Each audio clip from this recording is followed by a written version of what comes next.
Барыгызга да хәерле кичләр. Минем исемем Райнур. Мин Бөтен дөнья татар эшләре форумының рәисе.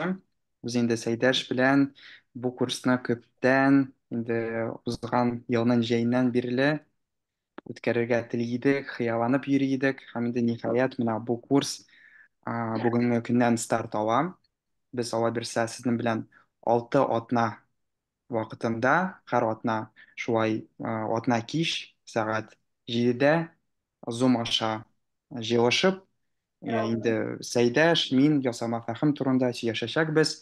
Сезгә практик рәвешендә ничек бүтән булган сервислар белән куллану мөмкинчелеген күрсәтәчәкбез. Инде бүген күбрәк Сәйдәш сөйләр. Сәйдәш турында инде әйтеп китсәм, ул бу өлкәдә чыннан да профи, специалист. Без дуслар белән дә хәтта сөйләшкәндә, Сәйдәш ясалма фәһем турында сөйләшә, значит, бөтен кеше дә аңлаячак нәрсә, ул ничек эшли, то есть бөтен әйберне системага салып бирә торган кеше. Инде Сәйдәш үзе булачак, без бүген шундый зур гына дәрес булачак. Киләсе атнада безнең ChatGPT турында видео эшләү һәм инде гомумән бөтен алган гыйлемне соңгы дәрестә без бергә җыеп ниндидер проект эшләячәкбез. Шулай ук безнең а, булачак. Шуңа күрә барыгызны да а, һәр күрергә бик шат булачакбыз. Шуңа күрә барыгызны да тагын бер кат сәламлим. Һәм инде әкренләп кенә сүзне Сәйдәш сиңа тапшырырмын. Мин үзем бүгенгә сезнең белән бик озак түгел. Мине поезд көтә. Командировка, беренче командировка бу елны. Шуңа күрә барыгыз белән дә алдан ук саубуллашып куям. Рәхмәт. Райнур Сәйдәш, китә сүз дип сиңа. чыгып китә күрмәгез инде, әлбәттә. Шулай барыгызга да дошманнар. Исемем була Сәйдәш. Һәм инде бу курсны без Райнур әйтеп узганча бик күптән әзерләдек, бик күптән көттек һәм күңелегезгә хуш килер дип өметләнеп калабыз. Кыскача алганда, әйдәгез бүгенге сөйләшүне ничек төзик? Беренче мин үзем турында әзрәк сөйләп китермен, икенчедән курс турында әзрәк сөйләп китермен, өченчедән ясалма фәһем, ясалма интеллект нәрсә соң ул дигән сорауга әзрәк фикерләшеп алырбыз. Һәм инде соңыннан сезнең сораулар буенча йөреп чыгарбыз. Минемчә бүгенге дәресне безгә артык авыр итәргә кирәкми, артык озакка сузарга кирәкми, шуңа күрә берәр сәгать эчендә итешербез дип уйлап калабыз. Шулай, кыскача алганда, минем исемем Сәйдәш, мин заманында Мәскәүдә югары икътисад мәктәбе, ягъни высшая школа экономикада бакалавриат программасын бетердем. Хәзер Сколковода, Сколтех университетында, Мәскәүнең Иннополисы дип әйтергә була инде. Менә шы ясалма фәһем, ясалма интеллект тематикасы буенча эш алып барам, укуны бетерәм. Һәм инде күп еллар өлкәдә эшлим һәм бик күп төрле ясалма интеллектларны ясап эшкә җиткән җитү тәҗрибәсе бар. Хәзерге арада менә ахыргы елны гына инде мин ясалма фәһем өлкәсеннән әз генә читкәрәк китеп аналитикага күчкән идем. Хәзер мин Яндекс ширкәтендә Яндексның Казахстанга чыгу проектында аналитик ягыннан ярдәм кылам. Һәм минем китүем генә булды, ясалма фәһем аеруча зур үсешкә ия булды. Миңа үземә бик кызганыч булса да бу хәл, моны белән шикләнеп булмый. Чынлап 2023 ел бик күп кенә сервислар фикере буенча, бик күп кенә кешеләр фикере буенча ул нәкъ менә ясалма фәһем елы дип игълан ителде. Чөнки чынлап да 23 елда ясалма фәһем бөтен кешене шаккаттырып, хәтта безне бик күп еллар инде бу өлкәдә эшләгән кешеләрне дә шаккаттырып, ул инде бик зур нәтиҗәләр китерде дип әйтергә була. Шулай. Курска килгәндә, бүген әллә ни артык технологиялар, әллә ни артык авыр мәсьәләләрне карарбыз дип уйламыйм. Бүген без инде теге ясалма фәһемнең нәрсә икәнен яшәтәчәкбез. Инде Райнур әйтеп узганча, киләсе 5 атна эчендә без инде төгәлрәк технологиялар карап, төгәлрәк мәгълүматны карап, нәкъ менә ясалма фәһем белән эш итәргә өйрәнербез. Бу bir яктан авыр кебек күренсә дә, ниндидер таныш булмаган технология булып күренсә дә, Шын барлыкта исә ясалма фәһем белән аралашу, кеше белән аралашу кебегрәк оешкан хәзерге заманда, һәм шуңа күрә аның бер дә авыр түгеллеген без сезнең белән үзебезнең тәҗрибәдә сынап карарбыз дип өметләнәм. Шуңа күрә курс якынча шулайрак. А, Әйтегез, чатта кыскача гына язып узыйк әле. Кем нинди профессия кешесе һәм нинди өлкәдә ясалма фәһем турында сезнең беләсегез килә? Менә миңа бу бик кызык, чөнки шуңа карап инде без инде программада якынча җайлый алырбыз дип өметләнәм. Бик шәп. Укытучылар, коллегалар, мин сезне бик шат күрергә. Журналист, укытучы, мөхаҗир, системный аналитик, журналист, укытучы, студент, укытучы, мәктәп директоры, рус һәм татар теле укытучысы, project manager, студент. Тагын кемнәр бар икән безнең? Безнең клашыбыз артык киң китмәгән булып чыга. Анда безнең я укытучылар, я студентлар, я журналистлар, я айтишниклар булып чыга. Ярый, бик яхшы. Студент, экономист, студент укытучы, продюсер, татарикада шеф-редактор, бик яхшы. Безнең инде бөтенебезнең дә бер тирәдә, бер тирә өлкәдә җыелган булу, ул минемчә бик яхшы, чөнки без инде менә шу белем бирү өлкәсенә, журналистика өлкәсенә, бәлки IT өлкәсенә, Райнур да язды әле. Шушы өлкәләрдә проектлар карап, шушы өлкәләрдәге кирәк булган ясалма фәһемнәрне карап, аеруча зур файдага килә алырбыз дип өметләнеп калам. Булай, бик яхшы.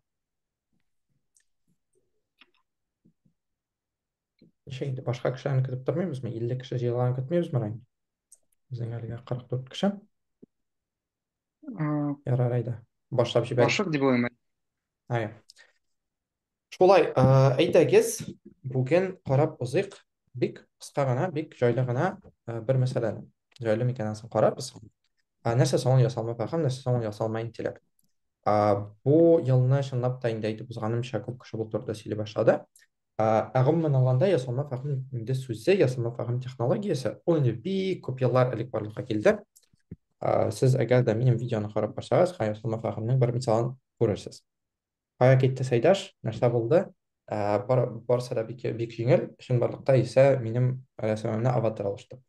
Менә бу инде мәсәлән безнең ясалма фәһемнең эштә булуының бер күрсәткече. Минем урынга рәхәтләнеп инде хәзер аватарлар ясап, аватар сөйләтеп була һәм ул менә инде минем урынга тыныч кына рәхәтләнеп кенә сөйләп утыра. Әйдәгез, чатка языгыз, кем булып сөйлим? Сәйдәш булыпмы, аватар булыпмы? Кайсы күбрәк ошар сезгә? Сораштырып алыйк әле.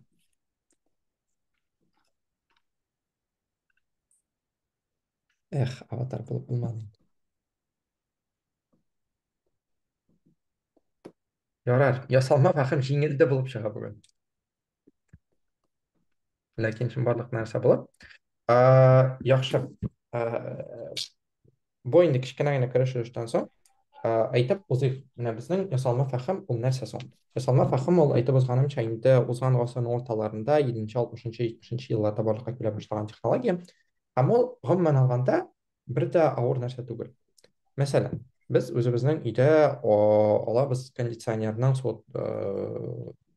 пультын, һәм анда куябыз, мәсәлән, безгә кирәк 25 градус дигән аңа инструкция. Һәм инструкция буенча безнең бүлмәне 25 градуста тота. Менә бу үзенчә инде бер ясалма фәһем. Инде үзенчә бер ясалма интеллект. Ни өчен соң? Ни өчен соң? Чөнки ул безнең ниндидер телдә әйтелгән инструкция карап, үзенең технологик процессларын килеп суытыргамы, җылытыргамы, никадәр тиз суытырга, никадәр тиз җылытырга. Һәм инде менә бу үзенчә бер ясалма фәһем, ясалма интеллект функциясын эшли. Шулай ук андый ясалма интеллект функцияләре бик күп. Әгәр дә без инде үзебезнең телебездә ниндидер инструкция бирәбез икән, һәм ул инструкция эшкәртелеп безгә ниндидер безнең өчен ниндидер бер эш эшләнә икән, бу инде үзенчә бер ясалма интеллект. Ләкин ясалма интеллект ул бик зур, бик киң колач җәйгән технология, һәм аның эчендә бар бик күп төрле өлкәләр. Аның берсе атала машина обучение дип урыс телендә, machine learning инглиз телендә. машина өйрәтү дисәк бик калькалы килеп чыга инде ул, ләкин башка безнең яхшырак тәрҗемәбез әлегә юк. Менә бу технология исә ул инде бик күп булган, җыелган мәгълүматны эшкәртеп, бик күп булган мәгълүматка таянып, безгә ниндидер мәгълүмат әйтергә өйрәнә. Мәсәлән, без аңа әйтәбез, күрсәтәбез икән, шәһәрдә көн саен кичке сәгать 5-тә бөкеләр башлана. Һәм икенче көнне без аңа шулай күрсәтәбез икән, тип. Көн саен кичке 5-тә шәһәрдә безнең бөкеләр 9 балл. Көндезге 3-2-дә, мәсәлән, бөкеләр 2 балл. Һәм инде икенче көнне без килеп, сәгать 5-тә нигә балл бөке буласың дисәк, ул инде үзенең элеккеге тәҗрибәсенә таянып, элеккеге күргән мәгълүматына таянып, безгә инде 7 балл була дип информация җиткерә ала. Бу инде машина өйрәтүе дип атала торган өлкә. Һәм аның эчендә бар нейрон челтәрләр дигән технология. Әйтәгез әле бер кыска гына сорау. Нейрон челтәрләр, нейросети дигән сүзне кемнең ишеткәне бар әлегә?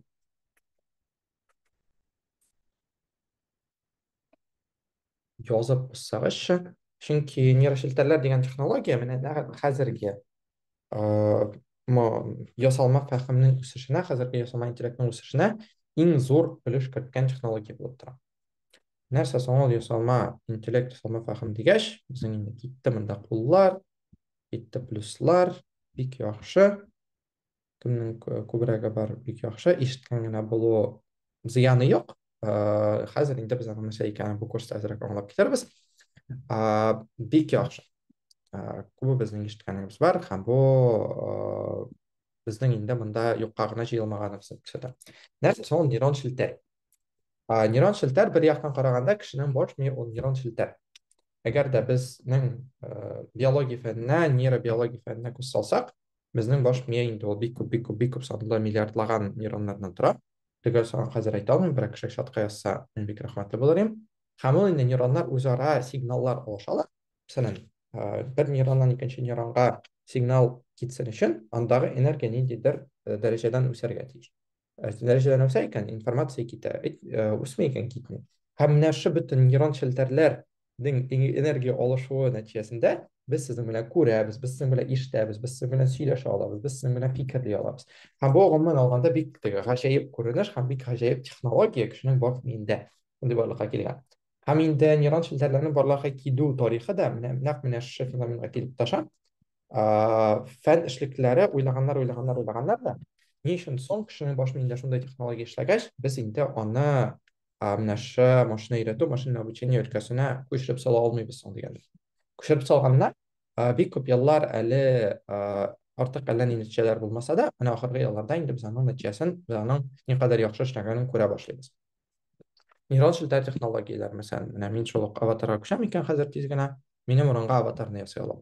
Әгәр артта күреп торсагыз, минем фонда ниндидер бер рәсем тора, һәм хәзерге вакытта мин анда фонда утырмыйм, әлбәттә ки.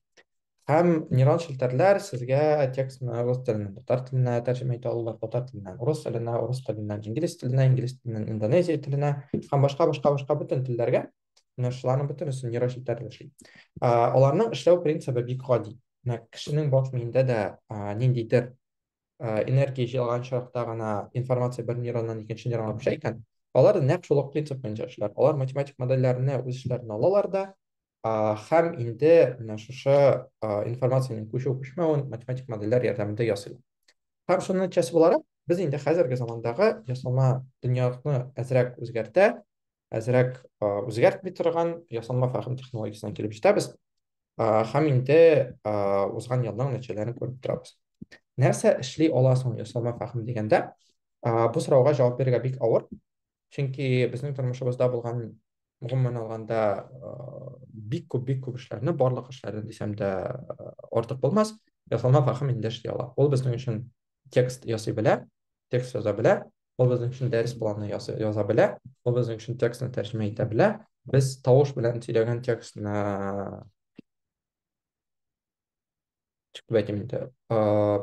тавыш белән безнең сөйләмне текстка күчерә белә, безнең сөйләмнән тавыш чыгара белә.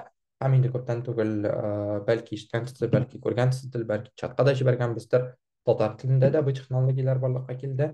Һәм инде ясалма фәһем шуңа күрә бик нык үсеш кичереп бара. Бұл технологиялар турында біз енді чатқа сізге информацияны әлеге видеодан соң жіберербіз. Һәм инде алар белән ничек кулланып буласың, нәрсә эшләп буласың дигән сорауларга да без информацияны җибәрәбез. Һәм дә безнең бу курста менә шу вебинарларыбыз инде яздырылып куелган теоретик материаллар белән бергә барачак. Шуңа күрә безнең инде менә бу теоретик якны күбрәк колаш чәеп, күбрәк колачлы итеп күрсәтә торган видеобызны инде бүген иртәгә сез чатта күрерсез. Анда мин тулырак рәвештә менә шу технологияның ничек эшләгәнен, нәрсәгә таянганын, нәрсәне эшли алган, нәрсәне эшли алмаганын һәм аның ничегрәк эш итүен сөйләп узган идем. Шуңа күрә бу видеоны да инде караган буласыз. Шулай.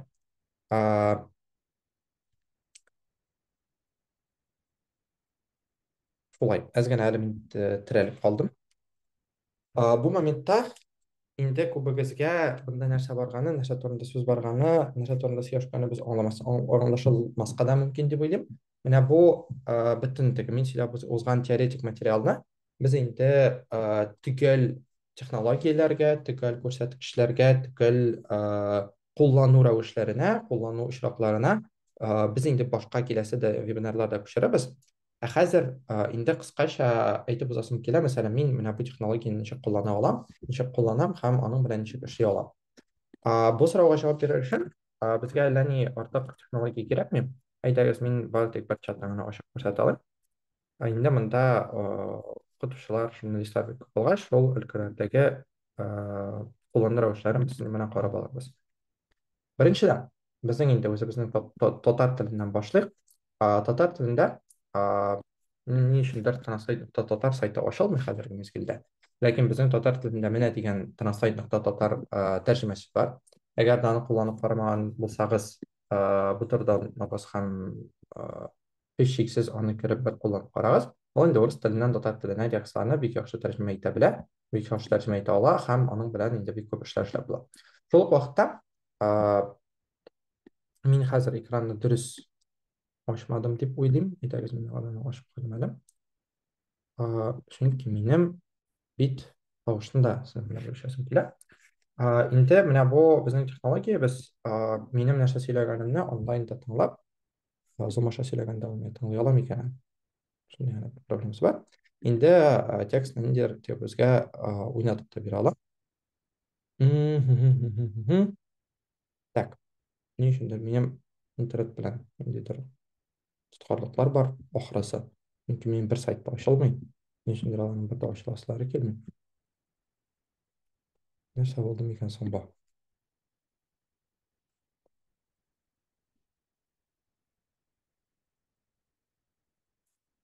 Эх, дейік тә, ярар дейік тә, әйдәгез алга таба күчик. Алай булгач. Шулай ук безнең ясалма фәһемне куллану рәвешенә килгәндә, инде безнең бар төрле форматтагы текстлы модельләр. Мәсәлән, инде бер бот мәсьәләсен мисалында гына күрсәтә алам.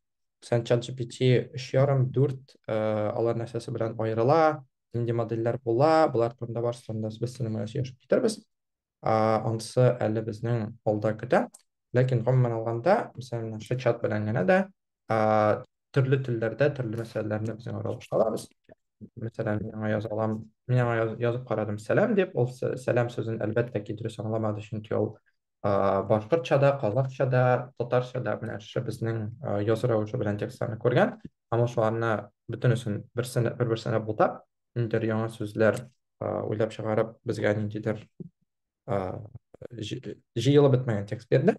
Һәм моның проблемасы бер төресен әйткәндә, чөнки ясалма фәһемнең текстлы ясалма фәһемнең яхшы эшләве өчен безгә кирәк бик күп сандагы текст материаллар.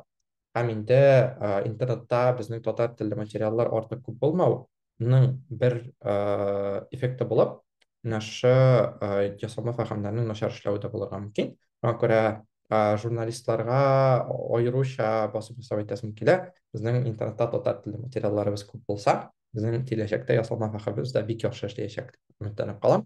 Шуңа күрә журналистлар, сез бик яхшы эшлисез, һәм мин сезгә бик нык рәхмәтле ясалма фәһем өстендә эшләүче кеше буларак. Ярый. Әйдәгез, инде урыс теленә күчеп, рус телендә бер нәрсә сөйләп карыйк. Татар телендә менә шу технологияләр белән куллануны без әз генә соңрак өйрәнербез. Бәлки киләсе атнада, бәлки аннан чит соңрак. Әлегә гадәти куллану рәвеше инде ул аның белән рус телендә яки инглиз телендә аралашып булып тора, чөнки инглиз теле интернетта беренче тел, урыс теле интернетта икенче тел, дөньяда таралышы алай күп булмаса да. Һәм инде аларда ул әлбәттә ки бик яхшы эшли. Мәсәлән, мин инде шул ChatGPT 3.5, ChatGPT 4 технологияләрен берсен сайлап, аның белән төрле рәвештә аралаша алам. А,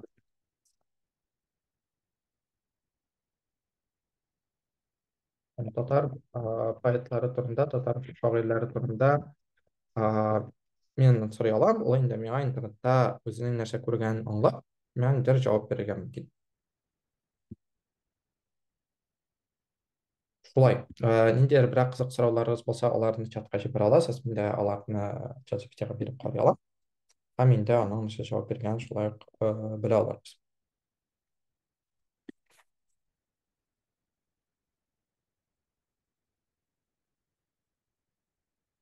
Шулай. Әйдәгез, без ChatGPT 3.5-га күчеп карарбыз. Бу җавап биргәннән соң, чөнки 4 ни өчендер бик озак эшли әле бездә.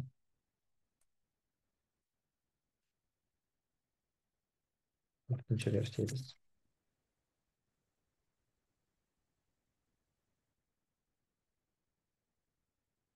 Сезнең кызыклы сорауларыгыз бармы инде? Ислам фәһемнәсеннән нәрсә белер сорыйсагыз килер?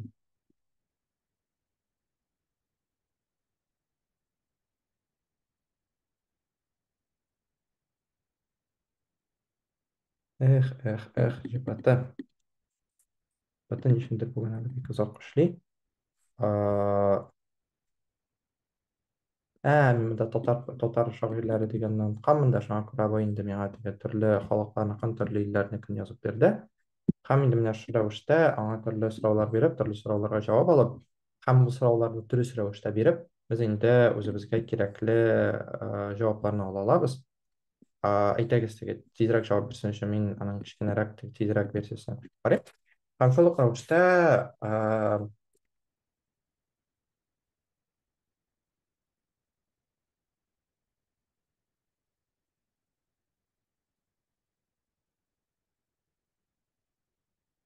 инде аңа менә шу материал буенча дәрес планында ясарга эш бирә алам. Һәм инде менә шу безнең аралашуыбызны кеше белән аралашкан кебек, мәсәлән, миңа нәрсәсе ошамый, шуны сорау бирүнең нинди формасы бармы, яки ул ирекле рәвештә биреләме? Менә бу сорауларны без киләсе дәрестә аеруча иркенләп карап узарбыз. Ләкин кыскача әйткәндә, мәсәлән, мин аңа бирдем хәзер гади бер сорау, һәм ул миңа гади бер сорауга гади бер җавап бирде. Ул миңа нәрсә кирәк булганын, нинди балалар өченме, олылар өченме укыткан, бу берсен дә белми, шуңа күрә ул инде аларның теге минем спецификаны белмәгәч, үзе никадәр белә, шуңа таянып кына дәрес ясый. Мин аңа мәсәлән әйтә алам. А,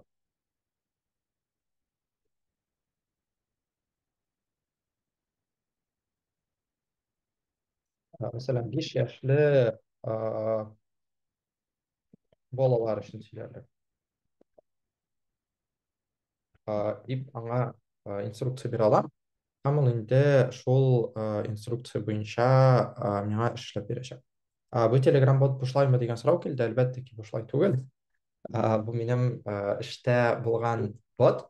Без җитешә алсак, менә хәзер теге сезгә артык тәгаенләп әйтәсем килми, ләкин без җитешә алсак, мин дә курс өчен махсус бот ясарга тырышабыз. Анда менә шу бөтен безнең теге курста кирәк булган яки күпчелек кирәк булган технологияләрне, модельләрне берләштереп, инде курсны ботны әзерләргә тырышырбыз. Аңа күрә бу турыда әле без сезгә соңрак әйтербез. Бу бот кызганча каршы бушлай түгел. Бушлай ботларда гадәттә начар модельләр һәм аларның начар версияләре була.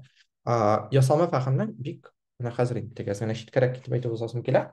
Ясалма фәһем өчен бик зур хисаплау ресурслары кирәк. Сән хәзерге заманда менә бу ChatGPT ише бер модельне өйрәтү генә шуны ясап чыгарган компанияларга миллионлаган долларларга чыга. Ягъни бу модельне ясар өчен компания миллионлаган доллар акча тота. Әлбәттә ки, ул аны инде бушка бушлай кешеләргә тарата алмый. Һәм бушлай таратылган модельләр гадәттә алар бик начар сыйфатта була. Моңа күрә, әгәр дә сез моңарчы бушлай ясалма фәһемне кулланып карап, аның начар җавап биргәнен беләсез икән, димәк, бу ясалма фәһем эшләми дигән сүз түгел, ә сез инде аның бик шикле, кечкенә версиясын куллангансыз. Әлеге ботның бәясе юк, чөнки ул Яндекста эшләүчеләр өчен генә ясалган. Аны шуңа күрә беренче кысалта алып булмый. Ләкин без ясаган ботта без карарбыз, әлбәттә ки, без аны бизнес итеп эшләмибез, үзебезнең чыгымнарны капларлык кына берәр формаль бер бәя куябыз дип уйлыйм. Шулай, ул турыда әле теге сөйләргә иртә, чөнки безнең бот әлегә эшләнә һәм аның инде нәтиҗәсен мин сезгә киләсе атна дәвамында җиткерәм дип үмән калам. Чөнки күпчелек әле ясалма фәһем технологиясенә килгәндә, күпчелек ясалма фәһемнәр Рәсәйдән алар ябык. Чөнки теге геополитик хәлләр аркасында күпчелек ясалма фәһемнәрне Рәсәйлеләргә ябалар. Шуңа күрә инде аларны алу мәсьәләсе дә инде бер проблемага әйләнеп туарга мөмкин. Бу курста инде ул проблемаларга вакыт әрәм итмичә, чын иттереп аларны кулланып карар өчен без инде алай булса менә шу ботны эшләп җиткерә алырбыз дип өметләнәм. Шулай, так, монда бер сорау калды: җавап тизлеге, җавап бирү-бирмәү нинди факторларга бәйле, интернет тизлеге җитүнең кайсы булуыннан булуы. Монда гомумән алганда модельнең тизлеге ул инде модельнең көченнән тора. Әгәр дә модель көчлерәк икән, ул озаграк эшли. Аңа чөнки күбрәк хисаплау кирәк. Менә бу модельләр, мәсәлән, без әйттек, кешенең баш миендә ниндидер нейроннар бар, һәм алар үзара ниндидер бәйләнеш аша уздырып, кешегә ниндидер җавап бирәләр. Менә шу модельләрнең дә көчле булмавы, нинди буында булуы, алар шулай ук менә шу кайсыдыр дәрәҗәдә нейроннарның саны белән дә бәйле. Әгәр дә кечкенә элеккеге модельләрдә меңләгән нейроннар булса, берничә ел, 5 ел элек ул модельләрнең нейроннары миллионлап хисапланган булса, хәзер инде алар миллиардларда исәпләнә. Һәм менә шуның аркасында да, менә шу нейроннарның артык булу аркасында да алар үсә, ләкин инде нейроннар күбрәк булган саен сезгә ул саннарны хисаплау авыргарак чыга. Шуңа күрә мин, мәсәлән, моңа кулланган ChatGPT 4 версиясендә ниндидер хисаплау бик озак барса, ChatGPT 3.5 аны күпкә тизрәк, чөнки аның нейроннар саны күпкә азрак. Интернет тизлегеннән, димме, бу артык, аның артык зур, ник дип әйтим инде, артык зур мәгънәсе юк интернет тизлеге. Һәм тагын бер бик шәп сорау, аңа мин тулырак тукталып китәсем киләдер. Шул сорауларны Яндекска язып эзләп тә була түгелме? Бот алайса гади сүзләр белән мәгънәсе нидә? Синең конкрет сорауга конкрет җавап бирүдәм. Әйе, менә хәзерге заманда без инде күбебез Яндекска барып яки Googleга барып, үзебезгә кызыклы булган материалны эзләү һәм аның белән һәм аны үзебез карап, шуңа карап ниндидер бер материал ясауга ияләнгән.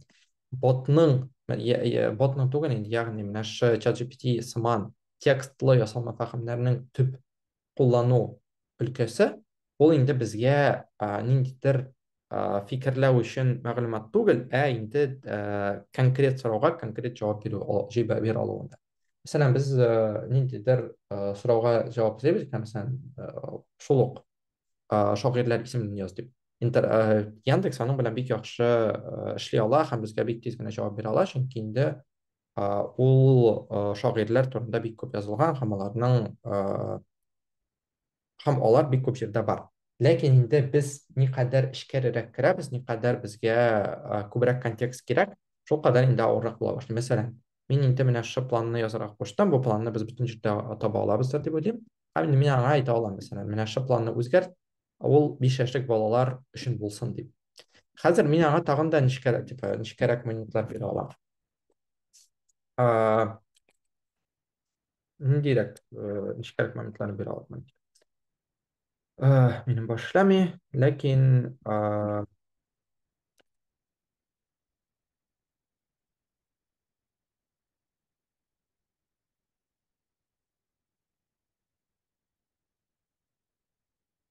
мин аңа әйтә алам, аның төп өлешен тулырак рәвештә язып, ниндидер уен форматында ясап бир дип. һәм инде миңа уен форматында эшләп бир дигәч, ул миңа аны инде башкача үзенең башка күзаллавы аша менә шушы мин язган комментарийга мин язган фикергә таянып, ул инде аны тагын да яңартып бирәчәк. Шулай ук инде менә бу бөтен уеннар, мәсәлән, ул миңа тәкъдим итте. Шагыйрьне кайсы шагыйрь икәнен бел дигән уен. Рәсемнәр белән уеннарга, ниндидер берәр рәсем ясау яки раскраска дигән. Төрле рольләргә бүленеп уйнарга. Һәм инде менә шу чатларның иң яхшы бер өлкәсе, без инде аларга нинди дә булса сорау биреп, алар биргән җавап белән канәгать булып, алга таба китмибез, киләсе сайтны карарга. Ә инде үзебезгә ошамаган моментларны әйтеп, үзебезгә кирәк булган моментларын төзәтеп, аңа төрле җаваплар биргән. Аннан төрле җаваплар ала. Сән миңа әйтә алам, син инде хәзер бик яхшы укытучы, синең 25 еллык тәҗрибәң бар, һәм инде син менә бу дәресне ничек уздырыр идең дип. Менә бу чатлар белән аралашканда, аларга инде менә аларның ниндидер әйтик аны фикерләү рәвеше дип әйтимме соң инде бар. Алар инде менә шушы интернетка карап, интернетта булган бөтен мәгълүматны өйрәнеп, күреп, алар белән нәрсәдер эшләргә өйрәнгәннәр, һәм инде менә шушы информациягә таянып, алар безгә инде җавап бирәләр. Әгәр дә без аны менә шу бөтен булган информацияны ниндидер бер конкрет өлешенә күрсәтәбез икән, мәсәлән, миңа менә синең бик зур тәҗрибәле укытучы буларак, менә шу темага, менә шундый дәрес язарга, һәм аны менә шундый аудиториядәге балаларга язарга дип миңа сорау бирәм икән. Ул инде әлбәттә миңа гадәти миңа дәрес планы язып бир дигән сорауга караганда яхшырак җавап бирәчәк. Шуңа күрә менә шу сораулар алар әйбердә өлкәдә промпт дип атала, инглиз сүзендәге промпт сүзеннән. Һәм менә шу промптлар белән эшләү өчен аерым бер технология дип әйтим инде. Аның төрле бер фреймворклары бар. Төрле менә шу промптны, сорауны язу калыплары бар. Һәм инде менә шу калыпларны шулай без киләсе атнага менә карап чыгарбыз. Һәм инде алар белән үзебезгә кирәкле материалны язарга өйрәнербез. Мәсәлән, менә бу инде бик тәҗрибәле укытучы буларак миңа башка төрле форматтагы дәресне язып бирде. Һәм инде менә шу бөтен моментларны без инде аңа сорау-җавап рәвешендә күрсәтеп, һәм шул сорау-җаваплар нәтиҗәсендә үзебезгә теләгән җавап ала алабыз.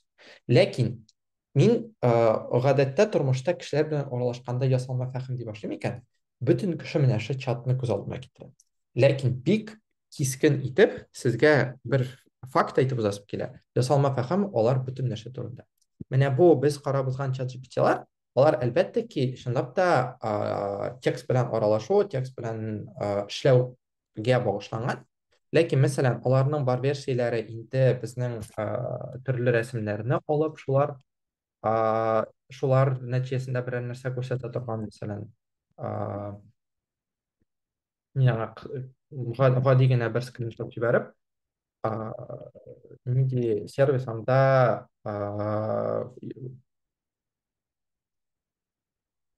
нинди сервис күрсәтелгән дип миңа сорау бирә ала. Әйдәгез карыйкчы, ул аны аңлый алыр микән? Ләкин бу инде безгә озаграк җавап бирәчәк. Шуңа күрә моны әз генә көтәргә безгә туры килер. Ләкин ясалма фәһемнәр, минем фикерем нидә иде? Алар бик күп төрле класстагы мәсьәләләрне чишә алалар. Һәм һәрбер класс мәсьәлә өчен, мәсәлән, рәсем ясау, текст язу, текстны аудио форматка күчерү, аудионы текст форматына күчерү, менә шу рәсемгә карап, анда нәрсә сурәтләнгән икәнен аңлау, алар барысы да төрле класстагы мәсьәләләр, һәм аларның төрлесе өчен төрле ясалма фәһем кулланыла. Шуңа күрә миндә менә бу курсның бик зур бер мөһим ягы дип әйтеп узар идем. Ул безгә менә шу бөтен төрле ясалма фәһемнәрне күреп, аларның нәрсә эшли алганын аңлап, һәм шулар белән эшләргә өйрәтер дип өметләнеп калам. Без инде шуның өстендә тырышып, шуны сезгә җиткерергә тырышырбыз. Мәсәлән, менә бу рәсемдә ул әйтте. ул инде менә интерфейсны күргән һәм ул аңлаган менә мондагы speech нокта татар сүзенә таяныптыр инде. Бу инде распознавание һәм синтез речи на татарском языке димәк. Анда бер нәрсә язылмаган. Ләкин менә бу татар сүзенә таянып һәм менә бу сүзләргә таянып ул инде аны аңлады. Һәм инде моны кулланучы бу сервисны сөйләмне текстка күчерү һәм киресенчә тексттан сөйләм алу мәсьәләләрен чишә ала дип таныды һәм ул чынлап дөрес таныды. Әгәр дә мин аңа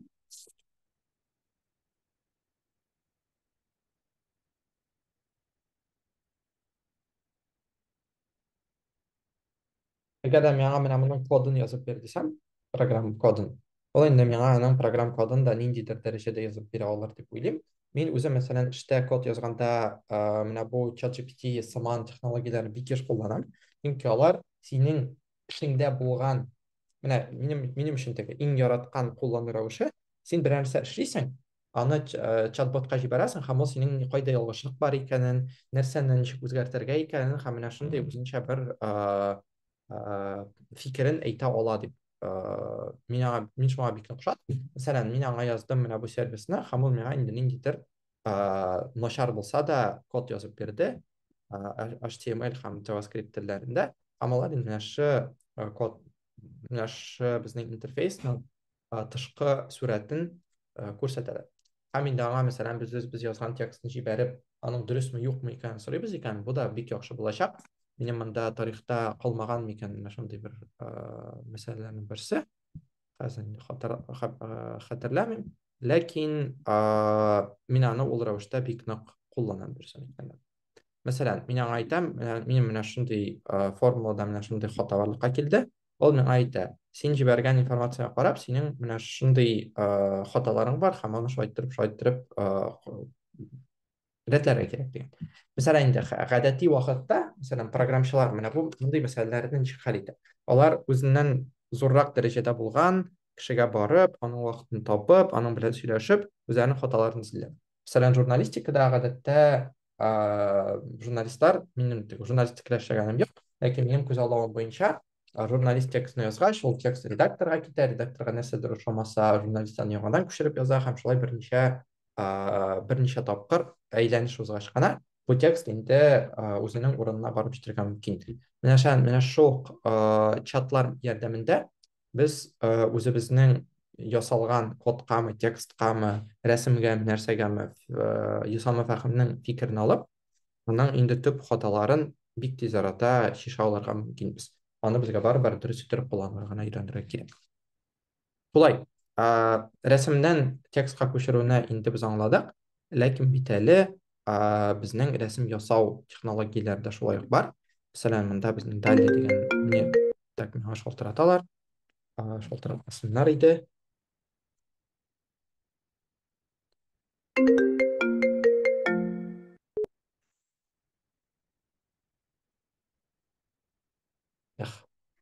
Ярар, әз генә бүленеп алдык.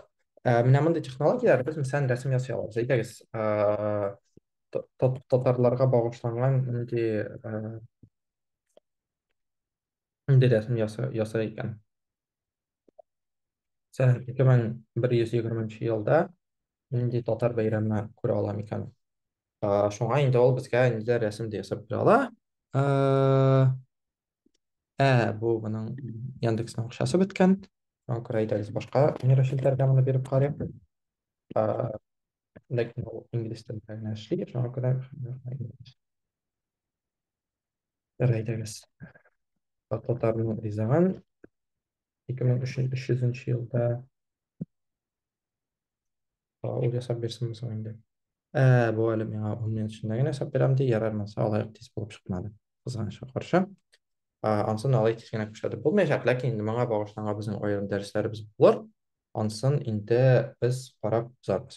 Так, чатка карап алганда, чатботтан кемдер анекдот уйлап табара кушкан инде, анекдотларны ул артык булдырып язмый дип хәтерлим. Минем туйда дусларым ChatGPT ясаган анекдотларны сөйләгәннәр, алар бердә кызык булып чыкмады кебек тоела. Миңа алар бик ошаса. Ол арада біздің ChatGPT дали нейрошілтәрі нәрселер жасап та берді. Монсысы біздің білмеймін нәрсеге ошағанын айта алмаймын. Бір жақтан пәһләуа десең дә инде түрік пәһләуасын ашап китә, ләкин аның форматы башкача. Монсыда өчпочмакларны ничектер башкачарак пешергәннәр. Монсында моны бәлеш дип тә әйтеп булмый инде. Ләкин бу рәсемнәргә карасак, аның өчпочмакка таянып, өчпочмакны ничектер башкача форматка китергәнен күрә алабыз.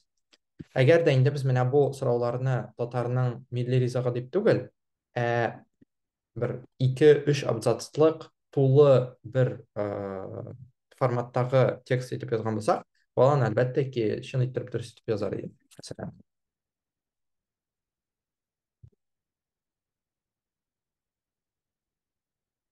инглиз телендәге сүзләр дә башка тизгенә килми татар рус инглиз теле арасында күп.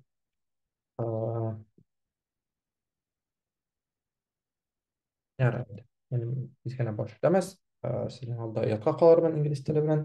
Ахыр әйтәгез соң ишеткәреп калдырдык. Бу темаларны әле без барыбер киләсе атналарда тулырак карап һәм инде шуларны да бик тиз генә арада өйрәнә алырбыз дип өметләнеп калам. Speech.tatar сервисы безнең эшли башламадымы икән әле? Интернетым эшли башламадымы икән? Аңа каршы минем интернет белән дә проблем бар. Сез мине яхшы ишетәсез дип өметләнеп калам. Телеграмым минем яхшы эшли, интернетта бер сайтта ачтым. Инде шундый бер гаҗәеп хәл туры килде безнең бүгенге аралашуыбызга.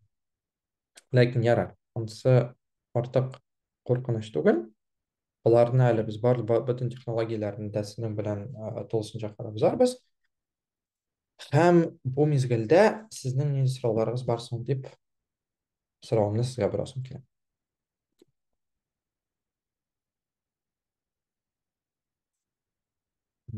Атсам да буладыр.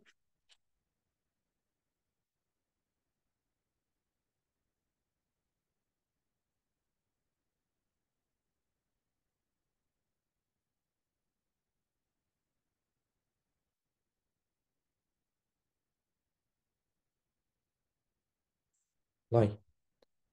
Уку графигі ниндирәк була дигән бик яхшы сорау. Безнең формат, без сезне артык зур нагрузка бирмәскә тырышырбыз. Гадәттә инде менә шулай пәнҗешәмбе кичләрен без сезнең белән вебинарларга җыенырбыз. Атна дәвамында бездән берничә теоретик материал булыр. Видео форматында һәм текст форматында. Һәм дә шуңа өстәп, бәлки без сезгә кызыклы төрле кызыклы материалларны җибәреп барабыз. Мәсәлән, кемдер ниндидер яңа нейрошелтәр уйлап чыгарган, яки аны ясаган, яки аны җибәргән. Без ул турыда сезгә барыбер мәгълүматны җиткереп торасыбыз килә, чөнки менә шушы курс тирәсендә безнең инде менә шу ясалма фәһеме белән кызыксынган һәм аны кулланырга талпынган кешеләр җыясы килә, һәм инде бер-беребез белән менә шу өлкәне кабаттан-кабат өйрәнеп, бер-беребез белән фикер алышасы килә. Шуңа күрә фикер алышуда катнашырга оялмагыз. Ниндидер инде кичә кызык-мызыклар ясарга шулай оялмагыз. Безнең бу каторга чаты түгел. Үй эшләре булачакмы дигәндә, үй эшләре белән мәсьәлә бик гади. Без сезгә тәкъдим итәчәкбез эшләргә. Әгәр дә сезнең файда аласыгыз килә икән, сез эшлисез, файда аласыгыз килми икән, эшләмисез. Бу инде теге без аны мәктәптәгечә тикшереп тикшермәгән өчен сезгә теге начар сүзләр әйтеп алай матышмаячакбыз, ләкин инде нәшр технологияләрне сынап карап, аны белән чынлап өйрәнә башлар өчен без инде менә шу технологияләргә бик яхшы туры килгән мәсьәләләрне, проблемаларны сезгә җиткереп торырбыз дип уйлыйм. Җавап бирә алдым микән? Так, дали фәһем кулланырга буламы акчасыз? Юк, ул түләүле, ләкин аның бушлай аналоглары да бар. Аларны без сезгә җибәрербез. Сән шул ук Яндексның шедеврум кушымтасын куясыз икән, аның белән гомумән кулланып була, һәм ул инде барлык телефоннарда эшләргә тиеш. Улай. Тагын ниндирәк сораулар бар икән? Инде провокацион сораулар ясагыз да була, менә шу ясалма фәһем технологияләре турында төрле дискуссияләргә кереп китеп, Ул өлкәләрне дә, ул мәсьәләне дә хәзер ябып куйсак, дискуссион мәсьәләләр өлкәсендә шулай булыр. А, Айнур язган ГПТ-ны VPN аша кулланып буламы? VPN аша кулланырга кирәк. VPN-сыз ачылмый ул гадәттә ChatGPT технологиясе. Без бу проблеманы шишергә тырышабыз, чөнки бөтен кешенең дә VPN-ы да чит ил банк картасы да юк. Шуңа күрә ChatGPT-ны хәзер алу бик нык кыен. Менә ул проблема булмасын өчен без нинди дә булса шишу юлы табырга тырышырбыз. Чөнки миңа калса, әгәр дә без менә бу авыр юллар белән чит ил технологиясе ала башласак, күбебез аны чын-чынлап кулланып карый алмас дип куркам. Шулай, рәсемнән видео ясап буламы? Була. Моңа безнең дүртенче яки бишенче атнада безнең атнабыз гомумән видео ясауга корылачак һәм шул видео ясый торган төрле нейрочелтәрләрне без белән кулланып карарбыз. Э, Без бәлки бу арада тиз генә ясап чыкса, менә шу бер мисалларны күрсәтеп тәкъдим итә алырбыз. Ләкин инде гомумән алганда видео ясап була, видео ясау технологиясе көннән-көн үсә. Чын-чынлап, менә ахыргы бер ай эчендә генә берничә кызык нейрочелтәр барлыкка килде бу өлкәдә. Шуңа күрә бу мәсьәләне дә без белән дүртенче яки бишенче атнада карап узарбыз дип уйлыйм.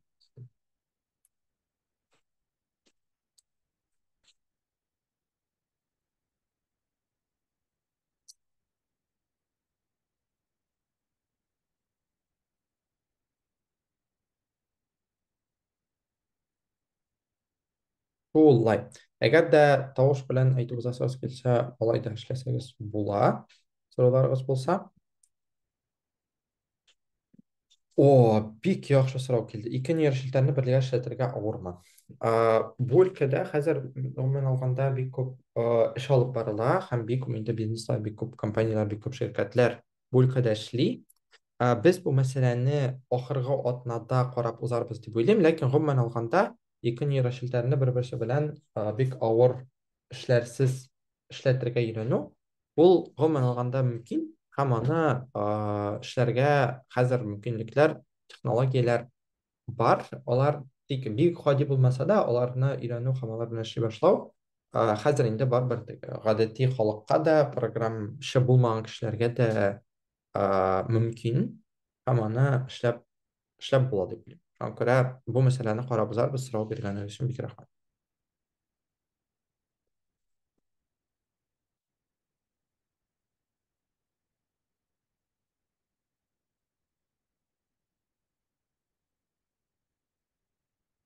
Тагын сорауларыгыз бармы икән? Бик теләсәгез, тавышыгызны ачып, тавыш белән сөйләсәгез дә була. Ул мөмкинлек сезнең булыр тиеш дип өметләнәм. О, бик яхшы сорау. Татар теле умный дом өчен күпме вакыт, ресурс кирәк һәм мөмкинме ул? Гомумән алганда, аның өчен безнең хәзер бөтен нәрсә бар. Юк, бөтен нәрсә юк дип әйтә алмыйм, әлбәттә. Безнең технологик база бар. Һәм шуңа күрә, әгәр дә аның белән шөгыльләнүче кешеләр һәм аның белән шөгыльләнергә теләүче кешеләр, активистлар була икән, миңа калса, бу моны бик тиз арада эшләргә була. Ни өчен? Без сөйләмне текстка күчерә беләбез. Безнең менә speech.татар сайты, аның бер бик яхшы мисалы, һәм ул чын-чынлап эшли. Мин аны төрлечә кулланып караган бар, аның эшләү сыйфаты татар телле умный дом булсын өчен җитәрлек дип уйлыйм. Ул инде әлбәттә ки бер нейрочелтәр дә 100% дөрес эшли алмый, ләкин кеше дә 100% дөрес эшли алмый, шуңа күрә инде аның 100% дөрес эшләве кирәкме. Менә шу умный домны эшләтер өчен менә бу функционал бар. Безнең менә шушы сөйләмне татар телендә алып, аның буенча, мәсәлән, нәрсәне кушарга, нәрсәне сүндерергә дигән технология эшне эшләүче ботлар барын белмим, нейрочелтәрләр барын белмим, ләкин иң начар вакытта да без татар телен урыс теленә тәрҗемә итеп, инструкцияны урыс телендә җибәрә алабыз. Һәм инде шуңа күрә безгә бары тик татар телендә кешенең сөйләмен алып, аны урыс теленә тәрҗемә итеп, гадәттә урыс теле технологияләрен чигешли бөтен эшне эшли алабыз. һәм инде аның җавабын да mesela урыс телендә алып, татар теленә тәрҗемә итеп, татар телендә синтез аша чыгара алабыз. Болар гомумән бөтенесе дә мөмкин. Әгәр дә без теге урыс теленәме, инглиз теленәме, күчмичә эшли алабызмы әле дигәндә минем җавабым юк булыр. Ләкин инде менә кеше өчен татар телендә тулысынча эшли торган технология булдыру, миңа калса хәзерге заманда бары тик аның белән кызыксынып, аны эшләүче кешеләргә генә терелеп кала. Гомумән алганда ул мөмкин һәм инде аны миңа калса берничә ай эчендә теләк булган чиракта һәм экспертлар булган чиракта эшләп чыгарга була. Аның өчен бөтен технологик база бар. Шулай.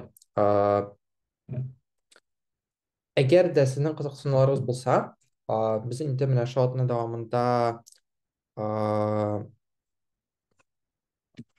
Атна дәвамында ясалма мәфаһимнәрне әгәр дә кулланып карасагыз, кулланып карау мөмкинлегегез булса, кулланып карау теләге булса, аны кулланып карап безнең чатка җибәрә аласыз. Сезнең нәрсә булып чыкты, нәрсә ошады, нәрсә ошамады, һәм шуларга таянып та без инде киләсе дәресләрне әзерләрбез. Сүзләр җыелмасын бирсәң, шигырь яки хикәя язып буламы дигән сорау килде. Менә бу өлкәдә гадәти промптлар, гадәти сораулар начар эшли. Әгәр дә сез аңа бары тик менә шундый сүзләр кулланып, менә шундый шигырь яки хикәя язган дип әйтәсез икән, ул бик начар эшли. Шуңа күрә иҗат эшлеклеләре менә бу нейрочелтәрләрне алар артык ошатып бетерми. Аның өчен миңа калса, минем үземнең мәсәлән күргән бар яхшы шигырьләр, хикәяләр, мисаллар. Ярар, шигырьләрне күргән юк, ләкин хикәяләрне күргән бар. Алар яхшы хикәяләр языр өчен нәкъ менә шу prompt engineering дигән промптны яза белү, сорауны яза белү технологиясын өйрәнергә кирәк һәм дә яхшы мисалларын табып шуларны җайлаштырырга кирәк дип уйлыйм. Һәм аларны бирсәң, аларны җайласаң, менә яхшы промптны, яхшы сорауны тапсаң, әлбәттә ки, аларны язып була. Ләкин ул инде теге алдымда хикәя язып бир дигән дәрәҗәдә эшләмәячәк. Аның өчен барыбер теге нинди стилистикада, ниндирәк эмоцияләр бирергә тиеш, менә шундый детальләрне дә өстәп, шундый детальләрне күрсәтеп, һәм инде берничә тапкыр аның язган хикәясенә комментарий биреп димме соң инде, аның ошамаган җирләрен күрсәтеп, яхшы хикәягә яки яхшы шигырьгә килеп була. Гомумән алганда, халыкта теге беркетелмәгән булса да, халыкта бик яхшы бер кагыйдә йөри. Әгәр дә син менә шу ChatGPT сыман технологияләрдә яхшы җавап, яхшы нәтиҗә алырга телисең икән, яхшы текст, яхшы хикәя, яхшы җавап, яхшы дөрес, мәсәлән, программ код һәм башкалар телисең икән, сиңа кимендә 3-4 тапкыр аның җавабын сорау астына куярга кирәк. Менә монысы ошамый, тегесе ошамый, менә моны болай итеп үзгәрт, менә тегеләй итеп үзгәрт дию практикасы бар. Һәм инде гадәттә менә шу 3-4 сорау син теләгән, син күңелеңә хуш килгән җавапка китерә дип санала. Бу инде менә сорауларны ничек бирергә, аларны ничек формалаштырырга, буларны да инде киләсе атнага без моны карап узарбыз. Һәм татар телен ясалма фәһем укыта алырмы дигән дискуссион сорауга, Рим, мин әлегә җавап бирә алмыйм. Әлбәттә ки, урыс телендә урыс телен өйрәтә алырмы дигән җавапларга, сорауга әле минем төгәл җавабым юк. Ул инде тулысынча кеше урынына басып, менә шу, мәсәлән, инде тагын бер аватарга күчеп алыйм инде. Менә хәзергә мин сөйли торган аватар буларак, үзе ничек теге өйрәтәсен, ничек нинди сүзләр әйтәсен, ничек иттереп кешенең күңеленә ятып, кешенең нәрсә ишетергә теләгәнен сөйләүче һәм аңа аңлаешлы рәвештә татар теле аспектларын җиткерүче нейрочелтәргә әле кадәр әле ерак дип уйлыйм. Бу инде технологияләр үсештә. Нейрочелтәрләр ягыннан әйткәндә инде ул теге ерак дигән сүзе 1 ел булырга мөмкин, 2 ел булырга мөмкин. Ләкин хәзерге мизгелдә әле ул мөмкинлек юк дип уйлыйм. Ләкин инде татар телен укытуны җиңеләйтер өчен яки татар теле укытканда ниндидер берәр ресурс яки ниндидер берәр чат яки ниндидер берәр башка сервис уйлап табыр өчен ясалма фәһемне әлбәттә кулланырга була. Әйдә курс дәвамында уйлыйк, бәлки бер нәрсә уйлап та чыгарырбыз. Шулай. Тагын бер ясалма фәһем турында бер бик кызыклы фактны әйтеп узасым килә. Ясалма фәһем бик тиз үсә. ул бик нык тиз үсеш ала һәм бик нык тиз яңа дәрәҗәләргә ирешә. Чөнки ChatGPT-ның барлыкка килгәненә бер елда 2-3 ай. Ул 22-нче елның ахырында барлыкка килде. Ул 23-нче елның маенда яңа дәрәҗәгә чыкты һәм 23-нче елның ахырында тагын бер яңа дәрәҗәгә чыкты һәм ул ойлап, еллап түгел, ойлап үсеш ала. Һәм инде башка технологияләр дә бер-бер артлы барлыкка килеп бара. Менә бу ничек дип әйтим инде. Урыс телендә базовая технология дип әйтелер аны. Менә шы фундамент булып тора торган технологиянең көче башка яңа нейрочелтәләр уйлап чыгарырга мөмкинлек бирә. Һәм инде менә шушы уйлап чыгарылган берничә технологик яктан көчле булган модельгә таянып, кешеләр бер-бер артлы инде көчле нейрочелтәләр булдыра башлады.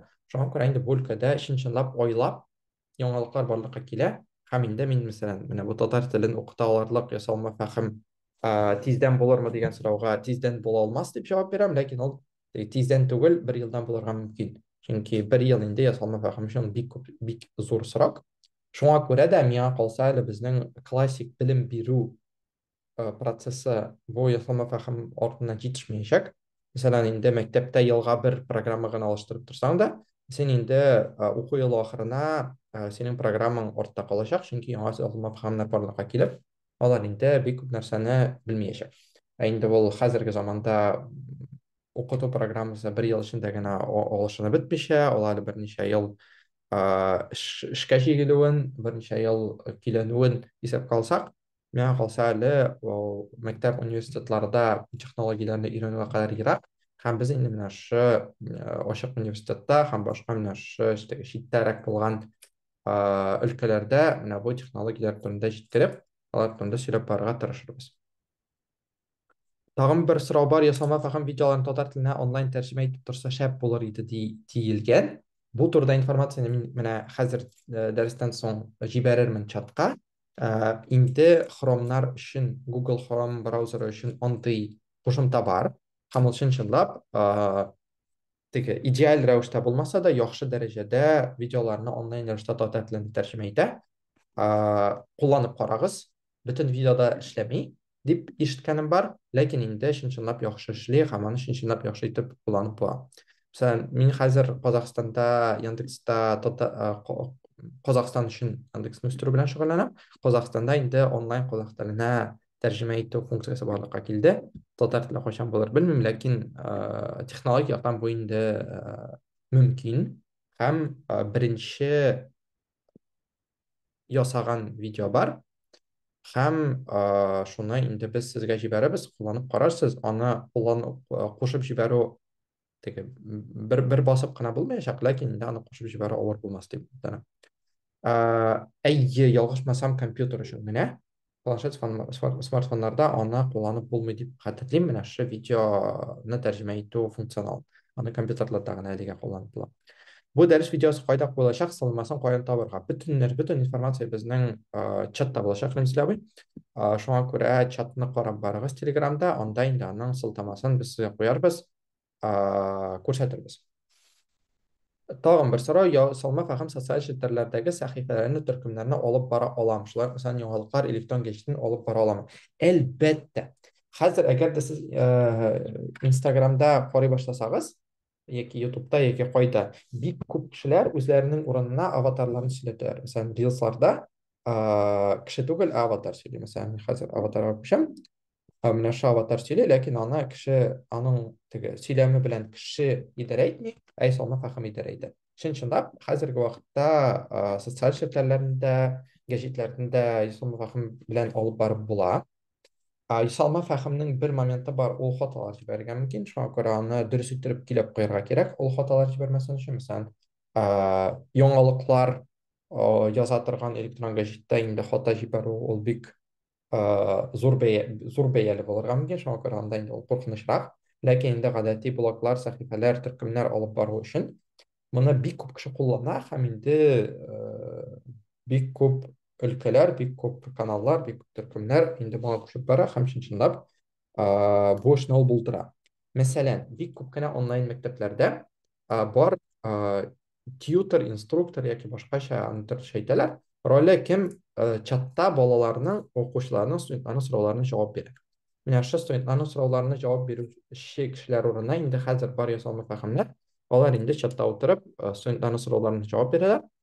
Күз алдыга китерегез, күз алдыгызга китерегез. Менә бу чатта сез ясап барган бүтән сорауларга мин хәзер теге тавыш белән түгел, чатта ясалма фәһем җавап бирә алыр иде.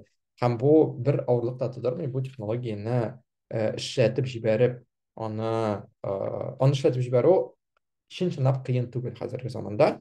Аны инде менә шы өлкәдә әз булса да, әз булса да белеме булган инженер сезгә эшләп бирәчәк. Алга таба контент план буенча постларны үзе куеп бара алам, рилслар яздырып, субтитрлар өстәп, ялкау исәнемчә кызыксына. Бу технология булар турында белмим, ләкин миңа калса аны эшләп була. Чөнки инде ул теге барбер бик күп өлкәдә автопостинг дигән нәрсә бар. Мәсәлән, инде бер атналык контентыңны йөкләп куясың да, ул инде аннары аларны синең Telegram каналыңа, башка социаль челтәреңә куя ала. Андый технологиялар инде ясалма фәһемсез дә эшли. Аңа күрә аларны ясалма фәһем белән дуслаштыру миңа калса авыр түгелдер. Моны бары тик теге карап, ничек эшләнә икән өйрәнү генә кирәк. Менә бу ясалма фәһемнәрне менә шулай теге автоматлаштырып куллана башлау өлкәсендә бер мөһим момент бар. Алың эшли торган сервис булырга мөмкин, ә булмаска мөмкин. Шуңа күрә, әгәр дә аны эшләүче сервис бар икән, сез инде аны бик җиңел эшлисез автоматлаштыруны, ләкин инде андый сервис юк икән, анда сезне программчылар кушып, программчылар белән бергә эшләү мөмкин. Әгәр дә кызыклы идеяләрегез булса, чатка языгыз, Telegram чатка. Без инде сезнең белән киңәшләшеп алырбыз, аны ясап буламы, ясап булмыймы? Бәлки инде хәзер ясалган ясалма фәһемнәр булса, мин аны сезгә җибәреп барырмын. Мин үзем теге бик бу өлкәдә эшләүче кеше буларак, инде барбер теге чатларны, нәрсәләрне, яңалыкларны үзе күзәтеп барырга тырышам. Ләкин хәтта минем дә бу ясалма фәһем өлкәсендәге яңалыкларны күреп җитешә алмыйм, чынлап әйткәндә. Шуңа күрә бу өлкә инде үзенчә бик кызык. Шуңа күрә монда бергә аралашып, бергә бер-беребезгә сөйләп, нинди технологияләр бар, нинди ясалма фәһемнәр бар, аларны ничек кулланып бара икән сөйләшеп, инде яхшы нәтиҗәгә килербез дип өметләнеп калам. Шулай. Сорауларыгыз калдымы икән?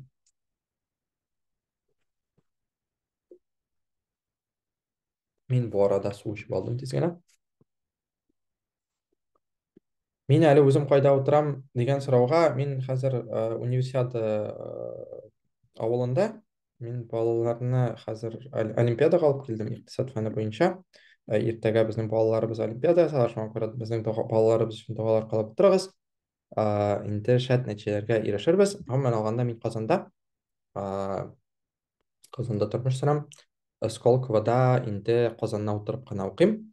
Мин анда теге артык зур легаль булмаса да, Казаннан утырып уку мөмкинлеге бар. Шуңа күрә бер вакыт Сколководан да чыгып карармын, ләкин инде ул теге тиз арада гына курсның ахырына таба булса гына, тиз арада Сколковога барырга әле исәпләрем юк икән.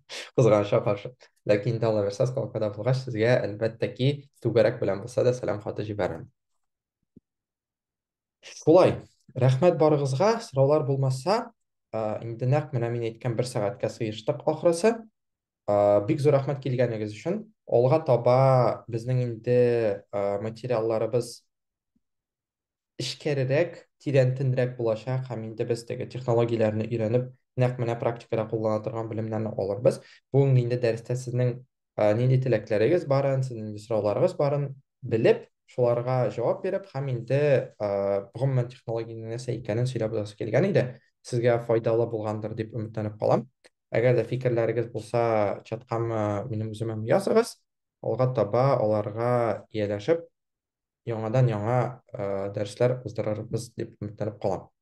Рәхмәт барыгызга, күреп калабыз.